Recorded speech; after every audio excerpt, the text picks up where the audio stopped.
Yeah, the Vikings draft here. JJ McCarthy moving up. I mean, sure, you're not giving up a lot for because we were thinking that he was gonna, he was gonna go up to where the Vikings were gonna trade up to like 5, but not really giving too much up going to 10 here.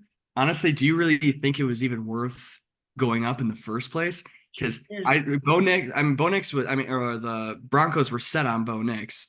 Apparently, Penix Sean Payton taken. baited us into taking JJ. Ooh, I'm just kidding. Yeah, I'm not really My, that's I think that's smoke. I think they were just, they just wanted Knicks the whole time. They wanted Knicks. yeah, I don't think, even if McCarthy was available, I think they would have gone Knicks. I'm not buying into that. we gave up, I think it was a fifth and a seventh later in the draft for him.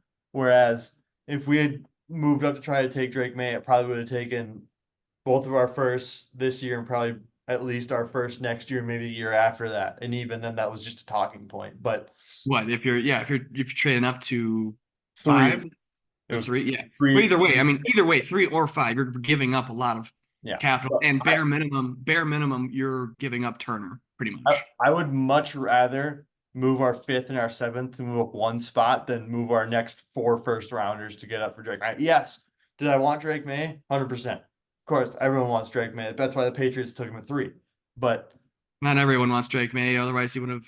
you know what I mean. But like he was a consensus top 4 quarterback in the draft. So Yeah. I'd rather give up a fifth and a seventh to move up one spot, even though the swapping with the Jets didn't really make sense to me because the Jets have ayahuasca man. So like they don't necessarily have a That's not why they traded up. I mean, they're trading up because they think people are hopping in front of them. and You know, they're just gonna get assets later anyway. So no, I mean, yeah, you were, but I know with one of your mock drafts, you were, what it was that you traded with the Chargers and the and the Giants, and you had the Giants moving up to 5 to pick McCarthy, and at first I was like, yeah, but like, I mean, honestly, it makes sense, and that's why the Vikings did it, because I mean, you have other teams that, I mean, I don't think actually were, but you could think that people are trying to trade up for said player. So, I mean, that's why you had the Giants move up only one spot, because there's other people going for them. So, yeah, and I think it was the right move. I mean, I don't think it was super necessary, but you didn't give up enough for me to deem it's wasn't worth it. yeah. I think it was one of those where it was like you gave up just about the right amount of assets. Like you didn't give the Jets like a second rounder next year or anything. You gave them a couple. You gave them like pick like 150 and 175 or 200 in the later rounds. Like that's not really doesn't move the needle. So I'm glad they did that because we got our guy. Who, again, I wasn't sold on. If you guys watched the episode a couple months ago or like one of our first few episodes, I wasn't sold on the guy. I didn't. I was all out on him. But then, I, yeah, and then I watched some tape and I came around. And I dropped a 1 a.m. tweet that's like, I changed my mind. He's our guy. We'll see, and we'll I see. mean, he has to be. I mean, You don't really have a choice. Yeah. yeah. I mean, it's either Not, him or Knicks at that point. not only that, but he stepped into the best system for him to grow as a passer. Because Kirk Right. Cousins is averaging 40 passing attempts a game. So Kevin O'Connell wants to push the ball downfield. He wants to feed Justin Jefferson. He wants to feed Hawkins. He wants to feed all those guys to make sure everyone gets their targets and stuff, and we are efficient offensively. So, I don't think he's going to be nearly 40 oh again. And no, when you're bringing in Aaron Jones, he's going to get a lot. He's going to be a workhorse. yeah, not only that, but like again, you're not going to ask JJ McCarthy to throw it 40 times probably until the end of his contract when he's supposed to be a finished product, ideally. So, Well, I mean, you also got Darnold in there too that yeah, could that's be true. something, but I gotta give Dallas Turner and Kyrie Jackson some love. So I think oh, those sure. are two sneaky additions. Yes, we took Kyrie Jackson in the 4th round, but there's a lot of guys in those 3, 4, and 5 rounds that end up being not steals necessarily, but It could be steals. like key pieces later on down the line. It's like Kyrie Jackson, you know the Vikings issues with corners. We had like 3 healthy corners all of last year, when I'm pretty sure our roster had like 8 to start the season. So Kyrie Jackson's gonna be a great piece playing in a Pac-12 defense against like Caleb Williams, where he had to go guard the best or second best receiver on that team every night. I like that pickup. And then obviously Dallas Turner, the not consensus best pass rusher, but most people's best pass rusher in this draft. I think he can be a Top Mike. three regardless. Yeah, I think he can be a Micah Parsons type where you can line him up off the edge in a Daniil Hunter kind of pass rush, or you can Yeah, kind of their like play styles that you're saying. Obviously, he's not going to be Parsons, but like the way that the Cowboys yeah, set him up, style. Yeah, where yeah, I mean, defensive end, or you can linebacker. line him up at inside linebacker next to Van Ginkel and those guys that you picked up in free agency anyway. So as far as record with all of that yap, I'm gonna say it's sub 500. I want bias tells me they're gonna be good, but I think 8 and 9 is a ceiling. Their floor is probably that like ceiling, like really good above expectations.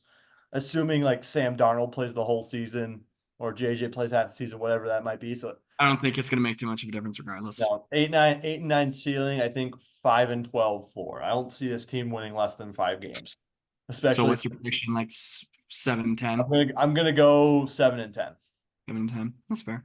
So Um, I mean, you address your needs. I mean, from the offensive standpoint, you're looking at your future quarterback. I mean, I believe that's your first ever uh, top 10 quarterback drafted of all time, I believe. I think that's what I heard this morning. Um, so that's a huge usually need that you had. history would suggest it's receiver for us because that's historically what we've been good at drafting. So Yeah, the history repeats himself, but except for this year, I think I think some things are changing. I think this whole NFC North is probably the best division in football for sure. if not Anyway, at least in the NFC, bare minimum. So oof, man, I mean, I honestly the only division that I think competes is the other North. AFC, yeah, well, because Joe Burrow's coming back, Lamar's He's back. going to be healthy. Lamar obviously is coming off of MVP. I mean, you got the Browns that are probably the best defensive team in the league.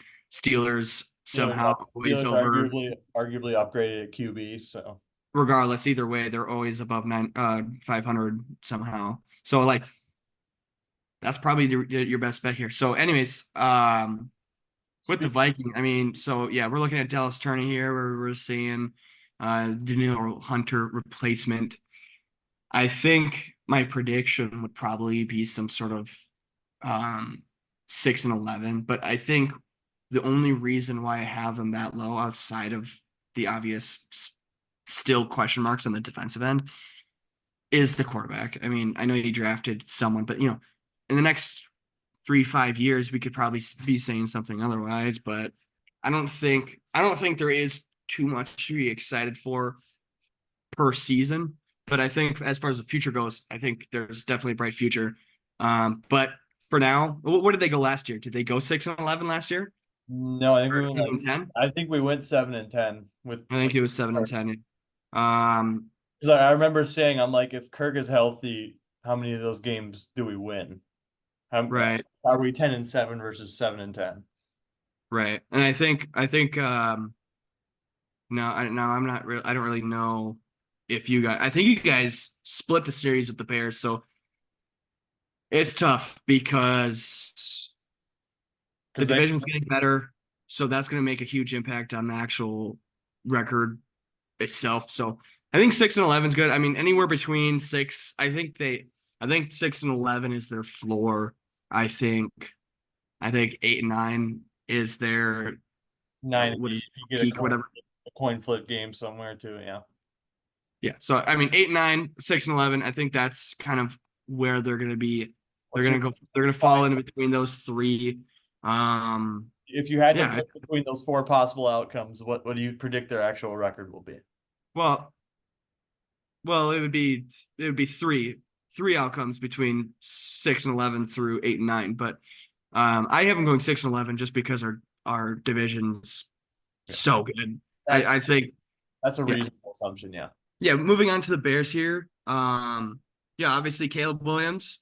I think it could easily be a generational talent here. I mean, I know you're not super high on him, are you? It's not that it's kind of a JJ McCarthy thing for me. It's not that I don't, not that he Oh, can't no. be good. I just don't know if he's going to be as great as everyone's marketing him to be.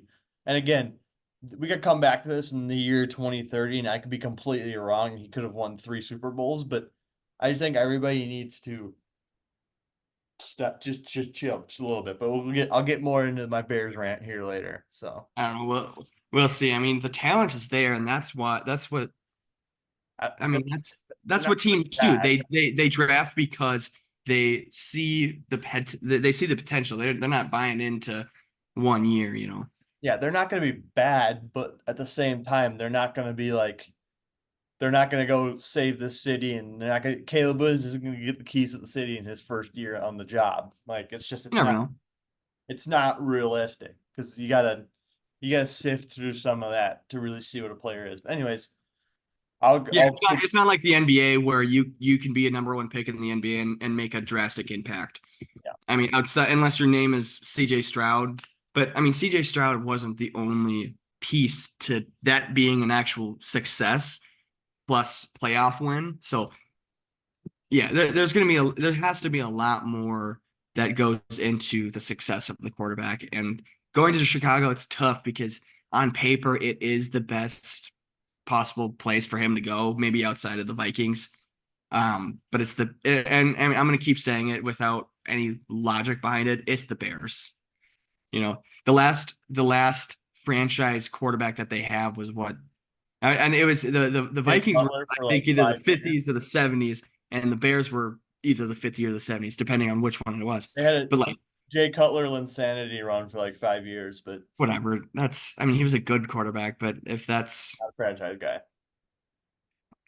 I mean, it's a franchise guy because he was on the Bears, and they don't really have Yeah. much expectations for that. But Speaking of not having much, they didn't.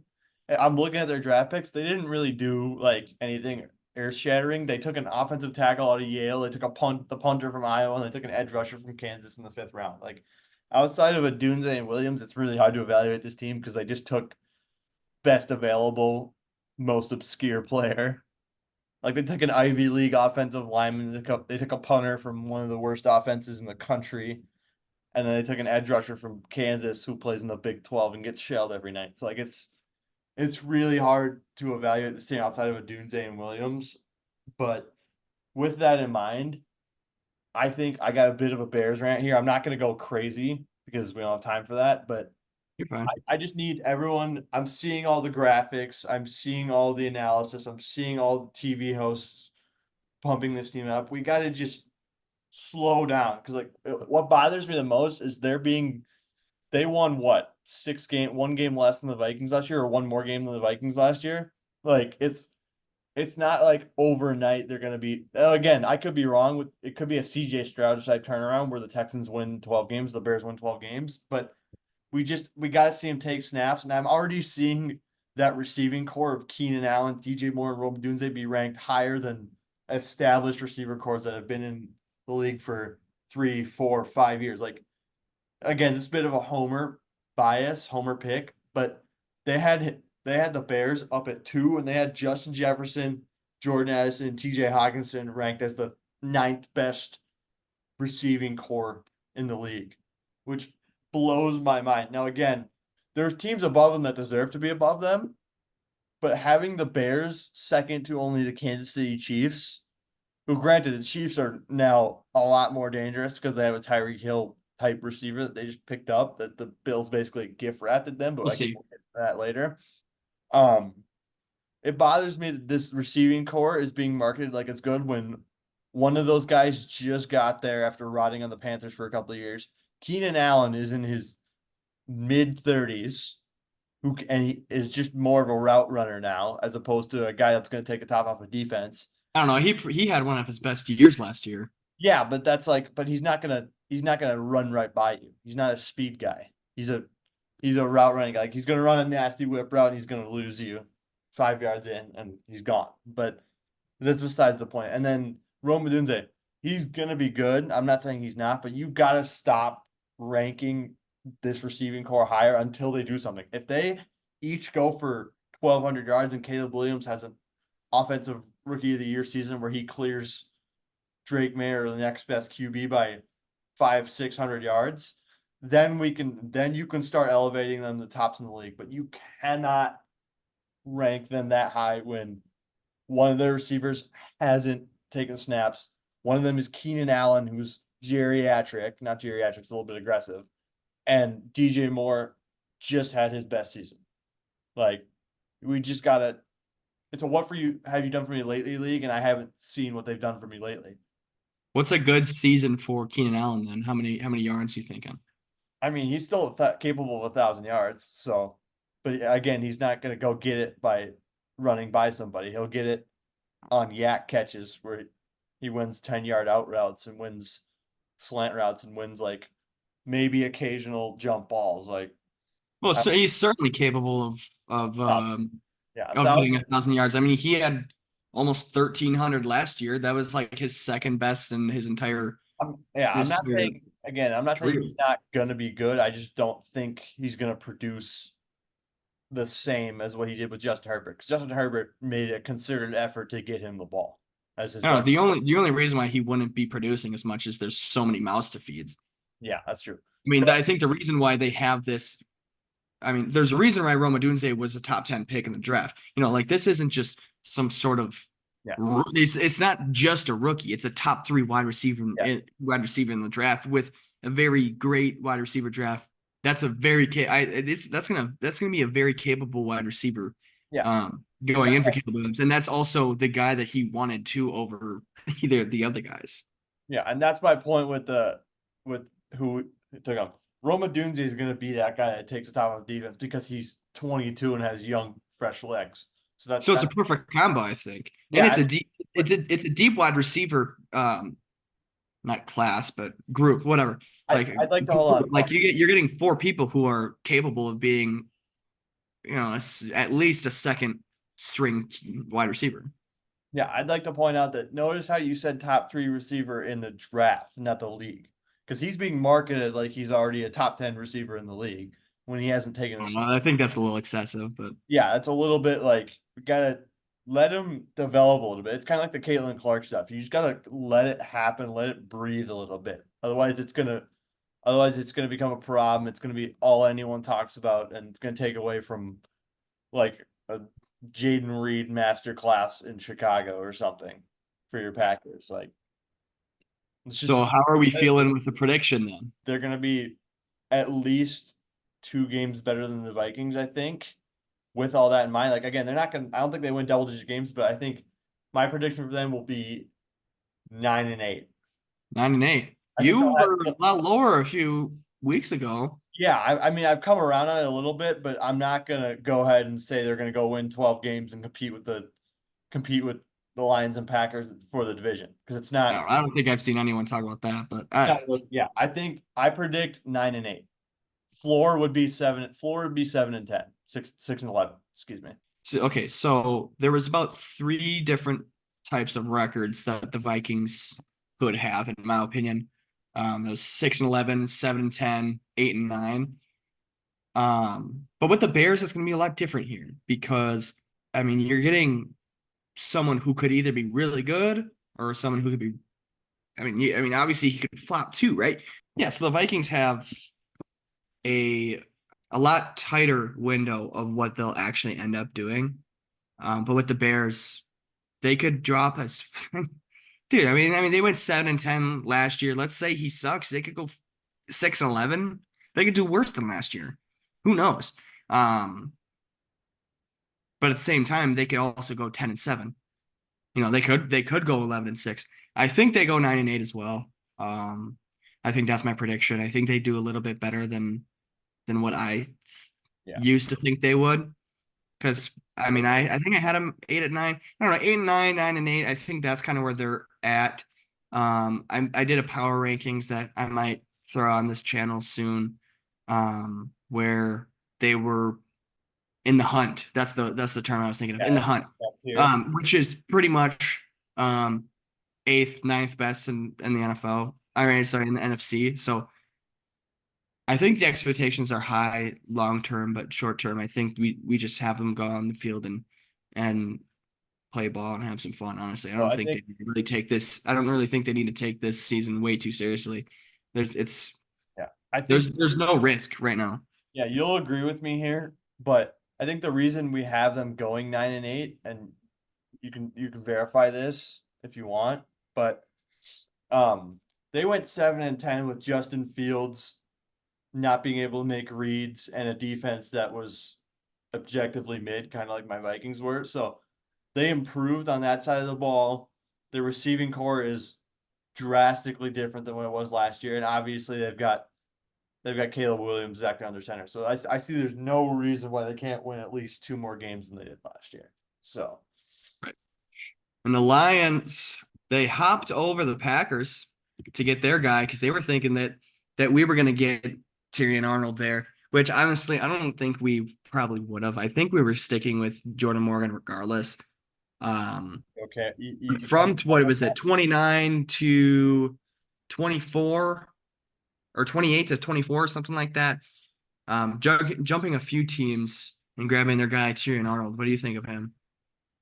um I like that pick from the standpoint that they need better corners because their pass rush is going to be in Aiden Hutchinson's hands is going to be fine until he retires. Mhm. So and they haven't had an elite pass rusher, I don't know, ever, because the most notable player from that franchise, aside from Matt Stafford, was Barry Sanders back in the day, and Megatron and those guys, which were all offensive guys. So Yeah. um I think this is a great pickup for them in the sense that I think you and I thought on draft night they were gonna go get Quinyon Mitchell, most people's best corner in the draft. Who, And the they Lions? yeah, I thought at least I did. I thought they were gonna move up and try to go get Quinyon Mitchell. Oh, I mean, at the point where where he dropped to what 22, I mean, it could have been possible, but Yes. Yeah, I like Terry Nunner. He's a big physical corner, played on the defense with Dallas Turner, played at Bama, so he's more likely to pan out than not. I like that pickup for them because he fits the gritty Dan Campbell bite kneecaps like aggressive nature of that football team. Like I mean, what would you think is like a bigger type of corner? I would have got Kool-Aid also from Bama, so Is it's that you said he was kind of a bigger corner. yeah, Uh, like I said, he's gonna have to guard. He's gonna have to guard Christian Watson over the top. He's gonna have to guard Justin Jefferson over the top. He's gonna have to guard Keenan Allen over the top. He's gonna get. I have a feeling he was drafted to cover those wide receiver ones and probably maybe the wide receiver twos at least his first couple of years until he pans out. But I mean, it's. I mean, I could be wrong, but I mean, 6 foot, 195. That I feel like that doesn't really. what I'm It saying, doesn't seem to be played too big. he played at Bama though, and keep in mind he's being asked to go jam guys off the line and being asked to go be physical. And no one cares how big you are in the league. You got to go play. Cooper DeJean's not a big dude, and the Eagles are like, okay, we'll take him at 22 and we'll turn him into a weapon. Like it's just He's kind of I mean, Tyrann Arnold's kind of the same size as Quinion, which I feel like I don't know. I thought Quinion would have been it bigger, could be but a technique thing, but I just think Tyrion Arnold fits that Dan Campbell style, like aggressive nature, where they're gonna get after you and they're gonna make it hurt for 60 minutes. yeah. Where do you see them going prediction wise? Prediction wise, they're going to be good again because they're bringing back. They just paid Amon Ra. Laporta's still on a rookie deal, so they got him for super cheap. Jared Goff, and I never thought I'd say this, but Jared Goff is better than that, significantly better than that anybody ever was. I don't know why it didn't work in LA, but um, I mean, it kind of did. They went to the Super Bowl, but he yeah, just no, didn't. I know, but like long term, I thought he was going to be their guy for 10, 15 years. I have them going. I think they're a 12-5 football team still. I think now maybe that doesn't guarantee they're going to go on another run like they did last year, all the way to the what was it, NFC divisional, or is it they get to the championship? No, they They have the went to championship game the- against that NFC championship with us. I'm not guaranteeing they get there, but I think they win our division 12-5. No, they're. I mean, they're. They improved what they were before. The chemistry is even higher. It's going to be 13-4. I think they're going to be a number one seed in the West. I mean, and in the West, I've been talking about a lot of NBA recently, so Yeah, I'm going East and West here. No, you guys call back NFC. talking ball. Yeah, NFC. So 13-4. That's what I got them going. I think they're going to be. I think they're going to be. Niners were what 12-5 last year. They could probably still end up being 12-5. We'll get into that with a different video, but 13-4. Yeah, I think they are the team to beat in the NFC. I mean, they choked away that game, the championship game. They had that in their graphs. I don't think that can happen. That something like that won't Not gonna happen happen. again. That was So I'm not saying that's my prediction to go to the Super Bowl, but like that type of collapse isn't going to happen again. So if they're up big like how they were in the championship, it's over. yeah, And if they're up big, they're going to the Super yeah. Bowl. That is the team to beat. Dan Campbell's not gonna let that happen again if they get back to that spot. But Absolutely not. so speaking of getting back, the Packers might be back. Where are you on that? Where do you want to start there? I mean, Packers been back, baby.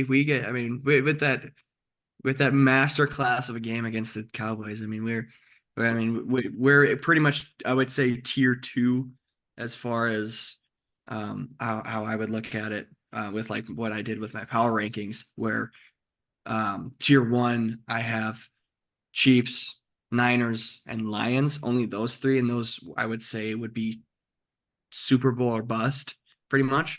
And then tier 2 is where like the Packers of the world, the Texans of the world.